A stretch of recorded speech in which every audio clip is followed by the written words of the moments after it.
Hola, ¿qué tal? ¿Cómo estás? En esta ocasión vamos a hablar de un tema de frenos. Me escribieron preguntándome cuáles eran mejores, si los frenos de disco o los frenos de tambor, cuáles son las diferencias, si todavía se están utilizando o ya no. Te voy a explicar rápidamente cuál es la diferencia entre estos dos sistemas. Vamos a hablar primero de los más antiguos, los frenos de tambor. Los frenos de tambor se les llama así porque el freno de tambor es básicamente como si estuviéramos hablando de una cacerola. Aquí en este dibujo lo que puedes ver es un tambor por dentro. Es decir, esta parte rayadita es el exterior, es como si fuera una cazuela, es el exterior. Y en la parte interior, por dentro, tiene toda una pista, esta pista que ves aquí, redonda, plana, que es donde se asientan las balatas, que son estas piezas de color rojo. Lo que ves con puntitos es prácticamente el material de fricción, el material que se va a encargar de frenar el vehículo. El tambor va fijo a la rueda, al rin o a la parte metálica, como le quieran llamar.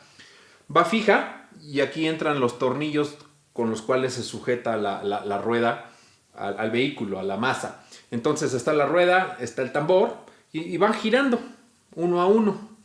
Cuando pisas el freno, lo que sucede es que aquí hay un actuador, una pequeña piececita, un pistón que le llega presión de líquido de frenos, abre, salen dos bracitos y empujan a las balatas hacia el exterior. Entonces toda la balata hace contacto con el tambor y de esa manera lo frena. Podríamos decir que el freno está funcionando como un mecanismo de expansión. Se expande y es como si tratara de detener el disco. Son eficientes hasta cierto punto, porque el hecho de que sea un tambor, que sea algo cerrado, dificulta la refrigeración del sistema. Es decir, se empieza a sobrecalentar y mientras más se calienta, este metal de fricción se puede llegar a endurecer. Es como si se cociera.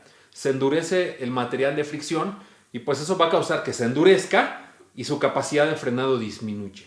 De hecho, hay un fenómeno que se dice se desvanecen los frenos cuando están muy calientes. Otra desventaja es que si la temperatura aumenta, el líquido de frenos que está en contacto no directamente, pero al estar todos los componentes mecánicos unidos entre sí, ese calor que genera la fricción le llega al líquido de frenos y el líquido de frenos podría llegar a hervir.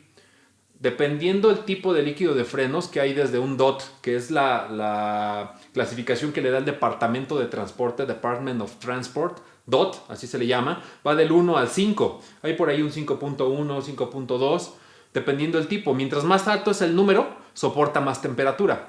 Vehículos que alcanzan mayor velocidad o que llevan mucho peso requieren un DOT 3, un DOT 4. Ya vehículos de muy altas prestaciones DOT 5, hay algunos líquidos de freno que son sintéticos.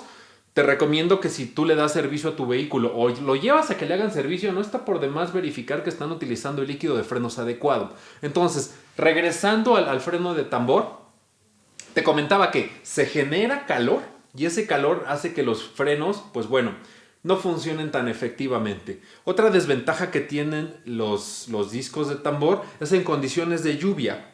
Cuando pasas una inundación, un encharcamiento, eso va a causar que el agua cubre media rueda, estás cubriendo la mitad de los frenos. Como es un sistema cerrado, lleva un plato, así se le llama plato, donde van montados todos los componentes como estos resortes que ves aquí. Las balatas van ahí y después el tambor queda como una cacerola tapada. Le va a entrar agua.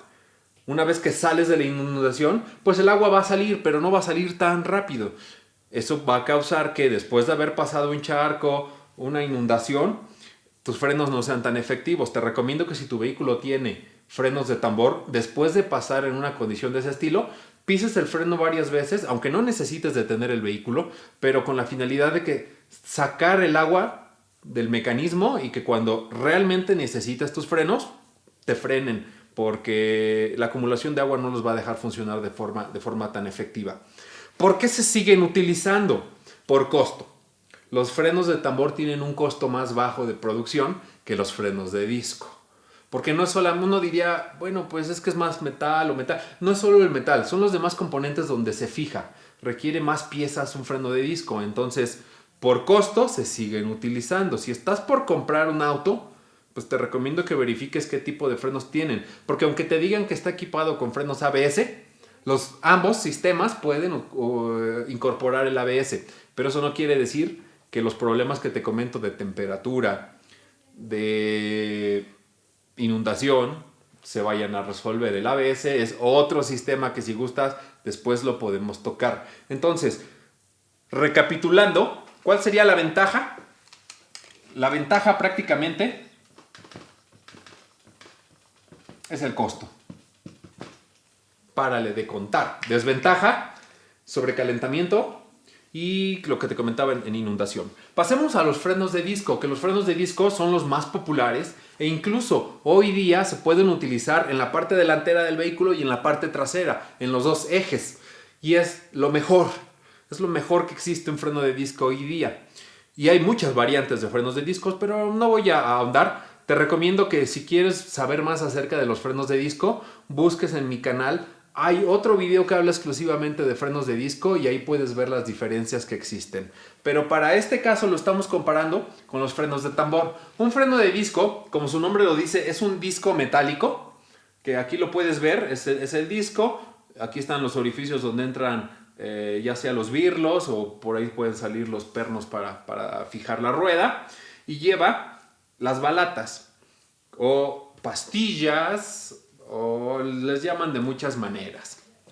Estas piezas, aquí puedes ver que es una pieza metálica, la que está en color liso, y lo que tiene puntitos, pues ese es el elemento de fricción. Entonces es una pieza metálica y lleva fija el elemento de fricción, que es la balata realmente. Esto se llama balata, esto se llama zapata, y juntos pues son las pastillas de freno. Lo que va a hacer en un sistema de frenos de disco es que el disco va girando igual que gira la llanta. Cuando presionas el pedal del freno, estas dos pastillas lo que hacen es aplastar al disco prácticamente y evitar que gire. A diferencia del freno de tambor, que recuerdas, el freno de tambor expande. En este caso, presiona. Es una fuerza ligeramente distinta, la forma en cómo están accionando. Y en este caso, pues como puedes ver, tiene menos componentes. Realmente darle servicio, si te gusta a ti hacer el servicio a tu auto, tiene muchos más componentes un freno de tambor, más resortes, palancas, remaches, etc. Y en este caso lleva una pieza encima que se llama caliper o mordaza, que es la que va a sujetar las balatas. Sujeta las balatas, ahí está el mecanismo hidráulico, que cuando pisas el freno, junta las balatas. Ventajas. Al ser un sistema abierto, la refrigeración es más eficiente. Otra ventaja, si llegas a pasar por un charco o una inundación, pues no hay donde se acumule el agua. Esa es otra gran ventaja de los frenos de disco. ¿Cuál va a ser la desventaja? El costo, ya te lo comentaba. En tema de costo van a ser más costosos y esa es la razón por la cual no se utiliza en todos los vehículos. En aftermarket hay sistemas donde incluso unos frenos de disco los puedes hacer más grandes. O si tienes frenos de tambor, los puedes cambiar por frenos de disco. Obviamente son modificaciones mayores que sí requieren pues, de un experto que lo sepa hacer. El costo es considerable, pero el beneficio que vas a obtener no tiene comparación. Entonces, revisa qué es lo que tiene tu vehículo y si tienes alguna duda de este tema o de algún otro tema que quieras que revisemos, no dudes en escribirme. Estoy muy al pendiente de todos sus comentarios. Puedes seguirme en todas mis redes. Te dejo las direcciones y los enlaces directos al final de este video. Y por esta ocasión es todo. Hasta la próxima.